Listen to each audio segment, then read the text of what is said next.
My great-grandfather split up his property among all his kids when he retired. When he did this, it was way outside the city limits. My grandmother only had one child, my dad, and I am her only grandchild. My dad gave me the land, my piece is the biggest. We are also close enough now for city water and power.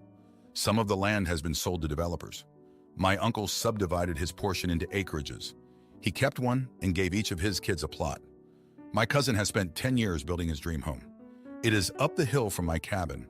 I bought an old one-room schoolhouse and moved it onto my land. I love it. I will retire there someday. But it needs work. My cousin has been bugging me to clear some of my woodlot. It blocks his view of the valley. He chose that lot. I don't know why he would pick a location with an obstructed view. My wife and I live and work in the city. We only go out to the cabin a few times a year. My cousin lives in his home. He and his kids constantly throw parties there. We go if we are out at the cabin, but mostly we like having the privacy of the woodlot between us. My cousin didn't. He chopped down 10 of the tallest trees between our properties. All of them were on my side of the fence. The missing trees were the first thing I saw when I got out there. I immediately checked my trail cameras. I had a video of him and his sons doing it. I went over and asked him, what the f? He said the trees were diseased and he did me a favor. I told him I wanted to look at the wood. The trunks were gone and he only had a bunch of branches. I called a tree guy from the university to come look at the stumps, and he told me the trees were fine and that tree theft is a big deal. I told my cousin that he had to do something or I would go to the cops. He said to go ahead. So I did. I also called a lawyer who specializes in tree law. I didn't even know that was a thing. Each tree was worth $50,000. My cousin has gone crazy since he was served. The cops tracked down the trunks. They actually used DNA to identify my logs. The company that bought them agreed to give me the money from the trees and testify against him if I didn't charge them. My uncle and my dad came to talk to me. My cousin doesn't have the money. He would have to sell his house. And if he gets a criminal conviction, it will affect his job. We came to an agreement. My uncle gave me one of his undeveloped lots and some money. I dropped the charges against my cousin. My family is divided. On the one hand, he stole my property. On the other, I took money from my uncle in return for not making my cousin homeless. We planted new trees, but they will take a long time to make up for the old ones. My cousins are furious that I took money that was part of their inheritance, but they are madder at their fool brother than they are at me. My dad said that I shouldn't have involved the law in a family dispute. Now for a few comments before the update. Comment 1. Not the idiot. He messed around with someone else's property and found out. He's just lucky he was bailed out. And your dad is wrong. Your cousin not providing food to Thanksgiving family gatherings is a family issue. Stealing and selling someone else's property is a legal and criminal issue. Comment 2. Not the idiot. Your cousin did something he knew you had said no to and then lied about it. You did the right thing. His father should take what he had to pay for his screw-up out of his share of the inheritance. He needs to pay for what he did one way or another and not have daddy pay. Now for the update. Thanks for sticking around. So the dust had barely settled from the tree fiasco when my cousin, the same one who chopped down my trees, decided to throw the mother of all parties. It was like he was trying to rub salt in the wound. The noise was so loud I could hear it from my cabin, and the lights from the hilltop were like a beacon of defiance. I was fuming, but I tried to keep my cool. I had to remind myself that I was the bigger person here, having let him off the hook with the law. But then, the next morning, I found out he'd done something that made my blood boil. He'd driven his ATV through my property, tearing up the ground where we just planted the new saplings. It was like he was declaring war. I had enough. I went up there ready to confront him, but what I found was worse than I expected. He was bragging to his friends about how he'd gotten away with the tree cutting and how he'd shown me who was boss by ruining the new plantings. I didn't say a word. I just turned around, went back to my cabin and called my lawyer. I told him I wanted to press charges for the damage to the saplings. My lawyer was hesitant, warning me that this would tear the family apart even more. But I was past caring. I felt betrayed by my own blood. The lawyer got to work, and soon enough, my cousin was served again. This time, he didn't have the smug look on his face. He knew he'd pushed me too far. My uncle tried to intervene again, but I was done making deals. I wanted to see this through, to make sure my cousin learned his lesson the hard way. Meanwhile, my wife was getting fed up with the whole situation. She didn't sign up for a family feud, and the stress was starting to affect our marriage. She told me she wanted peace, even if it meant letting my cousin off again. I was torn between my anger and my love for her. The court date was set, and the tension in the family was at an all-time high. My dad wouldn't even look at me, and my uncle was trying to play problem solver. but I could tell his heart wasn't in it. He was disappointed in his son, and I could see the strain it was putting on him. On the day of the hearing, my cousin came up to me, his eyes red, and for the first time, I saw a glimmer of remorse. He told me he was sorry, that he'd been an idiot, and he didn't want to lose his home or his job.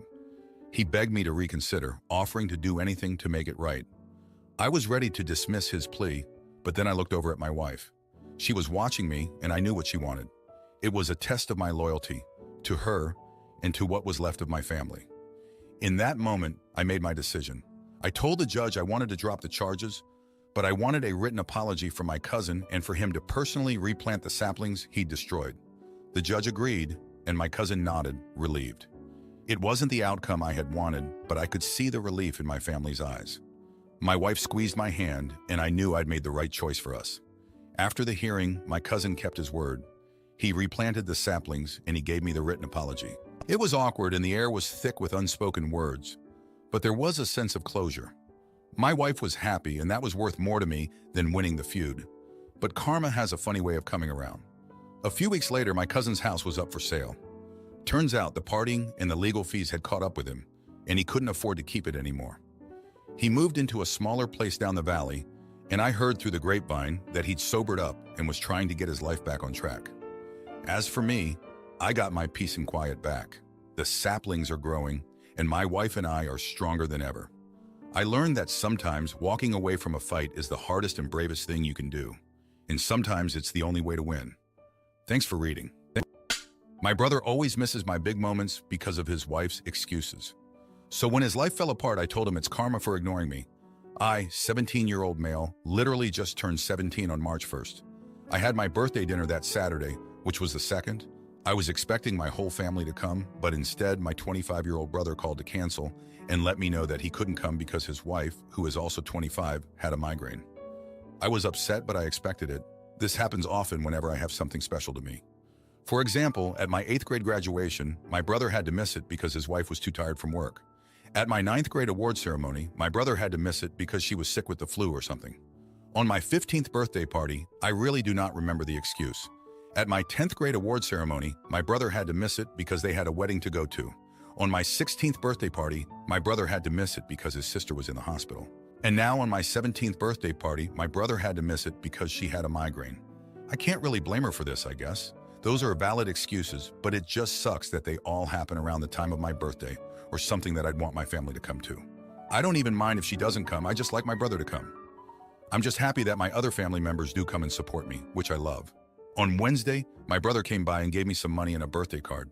He apologized for missing my birthday again and asked me if he could take me out to eat to apologize again for missing my birthday party. I'm not gonna lie, if this was a one-time occurrence, I would have taken him up on the offer like I did the first and second time he missed my birthday. But this time, I wasn't really feeling it. And I just told my brother that I appreciate his gift, but I was all right. He took it well, as I thought. But apparently he was hurt by me turning down the offer because my other brother, 21-year-old male, and my dad came to me and asked me why I didn't want to go out with my brother this Saturday because he was hurt that I rejected his offer. I told them that he didn't seem hurt when I rejected it, but they told me that he was and felt really bad about missing my birthday. I told them that it's really not that big of a deal, and I'm not mad about it. I said that he already got me something and I was happy with it. Cut to today, he called me again and asked me if I was sure if I didn't want to go out to eat today, and I told him I was sure. This time, I could really tell in his tone of voice that he was actually sad about it. My dad told me that he wants me to go out to eat with him tomorrow so he doesn't feel bad. I told him that he does this every year, and I'm just used to it. I said that I'll be surprised if he even came to my graduation. My dad then told me that he feels like I'm doing this to be petty and only trying to make my brother feel more guilty. My family is making me feel like I'm in the wrong for rejecting his offer, and I'm so confused. Now, for a few comments before the update. Comment 1, not the idiot. The first time it stinks, but it's understandable. The second is an unlucky coincidence. The third time it's a pattern. What did your family expect? Of course, you will get used to it and think nothing of it when it keeps happening. Side note though, I would definitely talk to him about it when you can. It's important he knows that you didn't mean to hurt his feelings, but that it is always hurting yours. Does your sister-in-law have any issues with you or anyone else in the family? She is clearly the issue since all these problems just happen to occur whenever you have something important going on. Comment 2. Not the idiot. You may want to rethink it and have a dinner with just you and him so you can let him know you're tired of sitting in the second chair because of his wife throwing a wrench in things. From your examples, it's not your brother as much as it's his wife interjecting herself and your brother willingly allowing her to do so. He has to prioritize your relationship instead of coming up with excuses. Now, for the update, thanks for sticking around for an update. So where do I even start? After the whole birthday dinner fiasco with my brother, things took a wild turn. My brother's wife, the one with the migraines and all, turns out she's been lying. Not just about the migraines, but about a lot of things. She's been cheating on my brother, and guess with who? My cousin. Yeah, the one who's always been the perfect family member. When my brother found out, it was like a bomb went off in the family. He was devastated, and so was everyone else. My parents were furious. My other brother was in shock, and I was just there, caught in the middle of it all.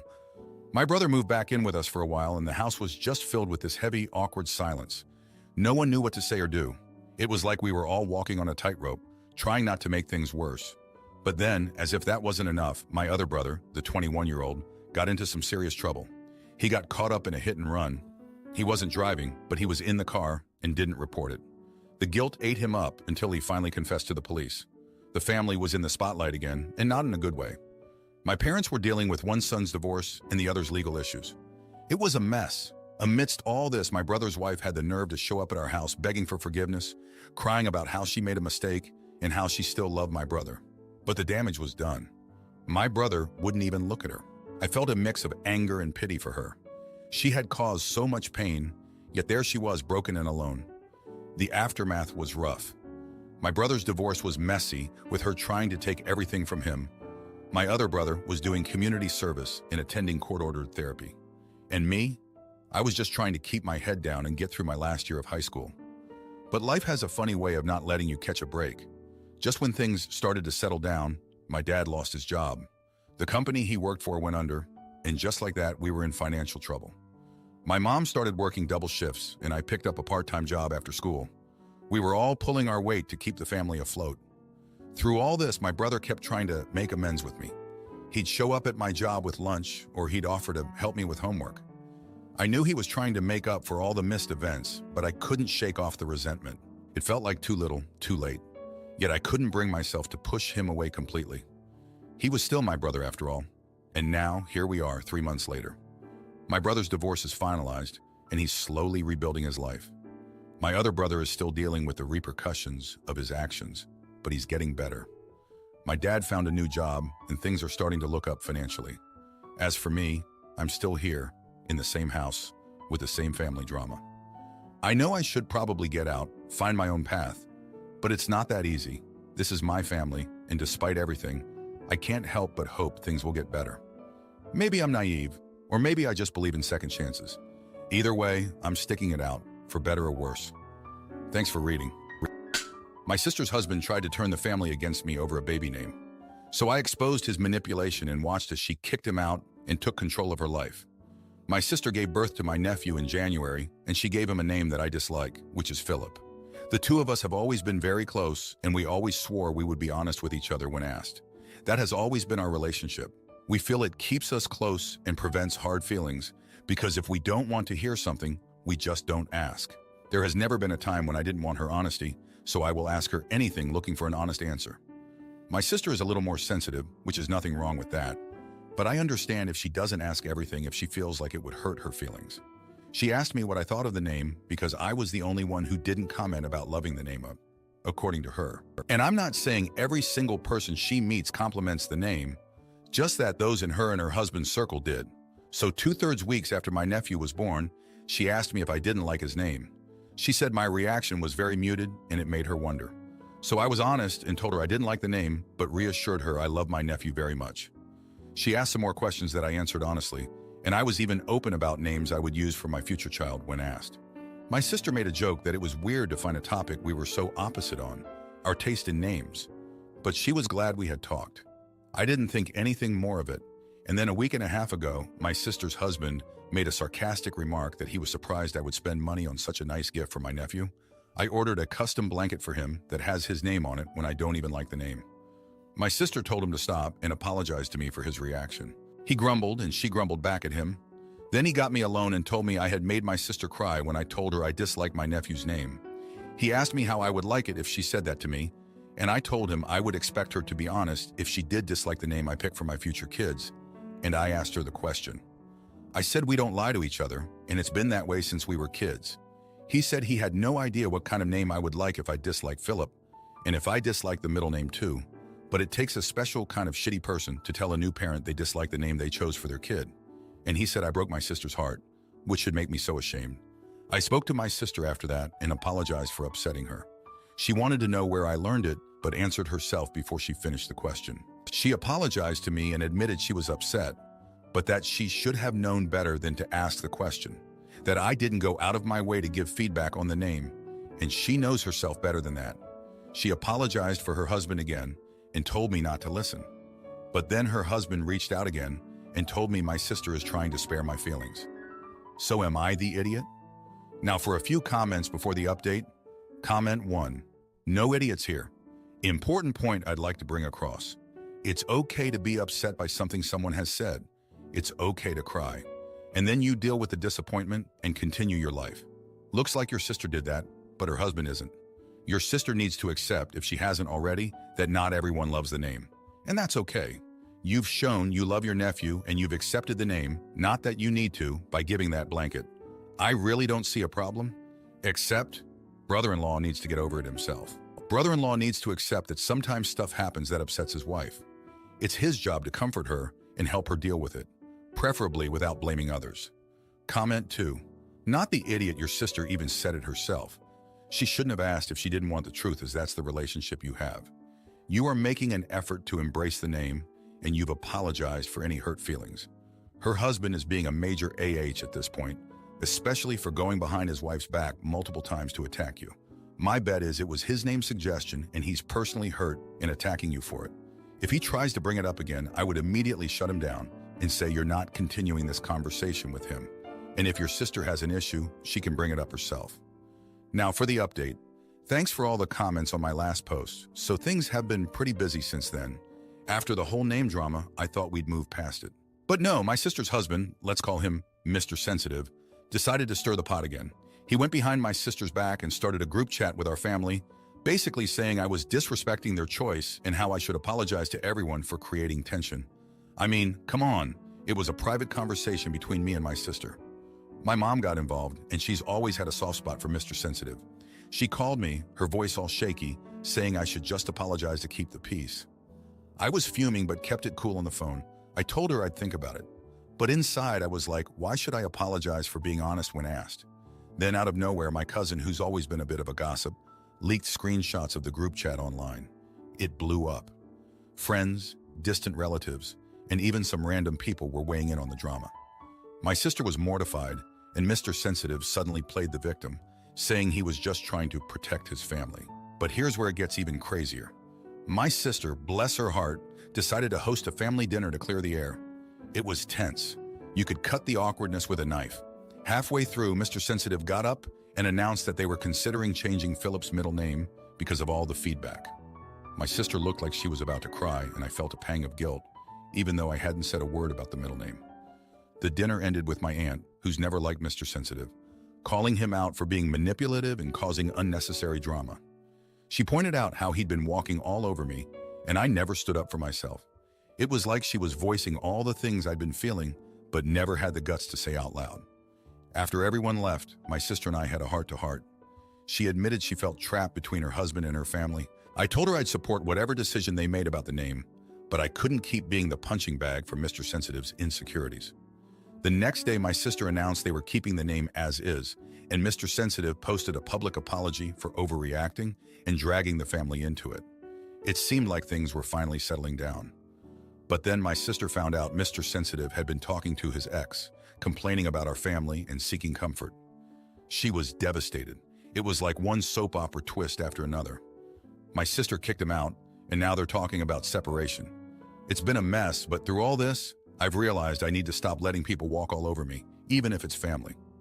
I've started setting boundaries, and honestly, it feels like a weight's been lifted off my shoulders. Thanks for reading. If you like this video, you'll probably like these too. Also, while you're here, please consider subscribing. It's your support that keeps this channel alive and allows me to make better and longer videos. Have a great day.